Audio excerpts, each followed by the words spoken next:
Mr. Collins was not left long to the silent contemplation of his successful love, for Mrs. Bennet, having dawdled about in the vestibule to watch for the end of the conference, no sooner saw Elizabeth open the door and with quick step pass her towards the staircase than she entered the breakfast room and congratulated both him and herself in warm terms on the happy prospect of their nearer connection. Mr. Collins received and returned these felicitations with equal pleasure, and then proceeded to relate the particulars of their interview, with the result of which he trusted he had every reason to be satisfied, since the refusal which his cousin had steadfastly given him would naturally flow from her bashful modesty and the genuine delicacy of her character. This information, however, startled Mrs. Bennet. She would have been glad to be equally satisfied that her daughter had meant to encourage him by protesting against his proposals, but she dared not believe it, and could not help saying so. "But depend upon it, Mr. Collins," she added, "that Lizzie shall be brought to reason. I will speak to her about it myself directly. She is a very headstrong, foolish girl, and does not know her own interest, but I will make her know it." "Pardon me for interrupting you, Madam Kyneton," cried Mr. Collins, "but if she is really headstrong and foolish, I know not whether she would altogether be a very desirable wife to a man in my situation, who naturally looks for happiness in the marriage state. If, therefore, she actually persists in rejecting my suit, perhaps it were better not to force her into accepting me, because, if liable to such defects of temper, she could not contribute much to my felicity." "Sir, you quite misunderstand me," said Mrs. Bennet, alarmed. "Lizzie is only headstrong in such matters as these. In everything else she is as good-natured a girl as ever lived. I will go directly to Mr. Bennet, and we shall very soon settle it with her, I am sure." She would not give him time to reply, but hurrying instantly to her husband, called out, as she entered the library, "Mr. Bennet, you are wanted immediately. We are all in an uproar. You must come and make Lizzie marry Mr. Collins, for she vows she will not have him, and if you do not make haste, he will change his mind and not have her." Mr. Bennet raised his eyes from his book as she entered, and fixed them on her face with a calm unconcern, which was not in the least altered by her communication. "I have not the pleasure of understanding you," said he when she had finished her speech. "Of what are you talking?" "Of Mr. Collins and Lizzie. Lizzie declares she will not have Mr. Collins, and Mr. Collins begins to say that he will not have Lizzie. And what am I to do on the occasion? It seems a hopeless business." "Speak to Lizzie about it yourself. Tell her that you insist upon her marrying him." "Let her be called down. She shall hear my opinion." Mrs. Bennet rang the bell, and Miss Elizabeth was summoned to the library. "Come here, child," cried her father as she appeared. "I have sent for you on an affair of importance. I understand that Mr. Collins has made you an offer of marriage. Is it true?" Elizabeth replied that it was. "Very well. And this offer of marriage you have refused?" "I have, sir." "Very well. We now come to the point. Your mother insists upon your accepting it. Is it not so, Mrs. Bennet?" "Yes, or I will never see her again. An unhappy alternative is before you, Elizabeth. From this day you must be a stranger to one of your parents. Your mother will never see you again if you do not marry Mr. Collins, and I will never see you again if you do." Elizabeth could not but smile at such a conclusion of such a beginning, but Mrs. Bennet, who had persuaded herself that her husband regarded the affair as she wished, was excessively disappointed. "What do you mean, Mr. Bennet, by talking in this way? You promised me to insist upon her marrying him." "My dear," replied her husband, "I have two small favors to request. First, that you will allow me the free use of my understanding on the present occasion, and secondly, of my room. I shall be glad to have the library to myself as soon as may be."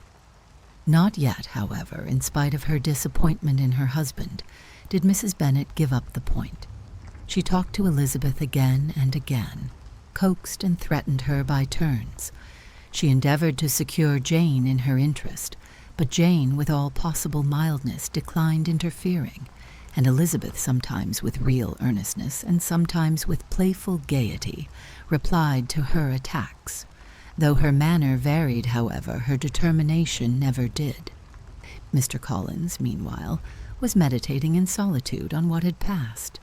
He thought too well of himself to comprehend on what motive his cousin could refuse him, and though his pride was hurt, he suffered in no other way.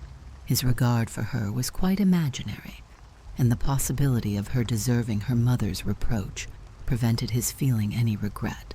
While the family were in this confusion, Charlotte Lucas came to spend the day with them. She was met in the vestibule by Lydia, who, flying to her, cried in a half-whisper, "I am glad you are come, for there is such fun here. What do you think has happened this morning? Mr. Collins has made an offer to Lizzie, and she will not have him."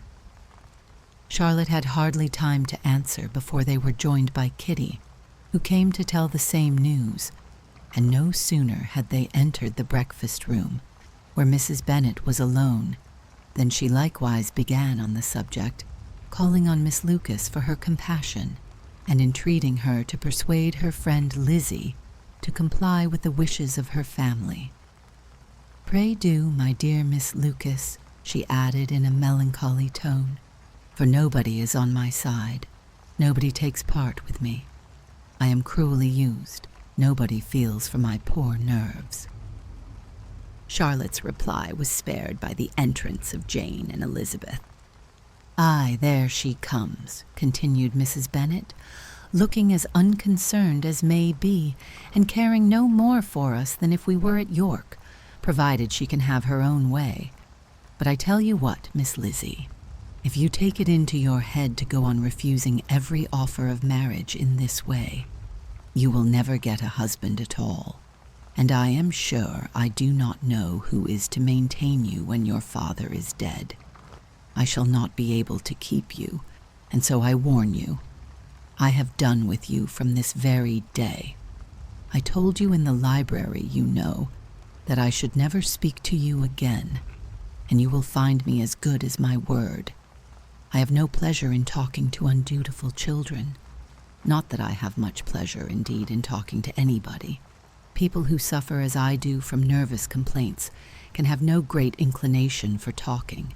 Nobody can tell what I suffer, but it is always so. Those who do not complain are never pitied." Her daughters listened in silence to this effusion, sensible that any attempt to reason with or soothe her would only increase the irritation.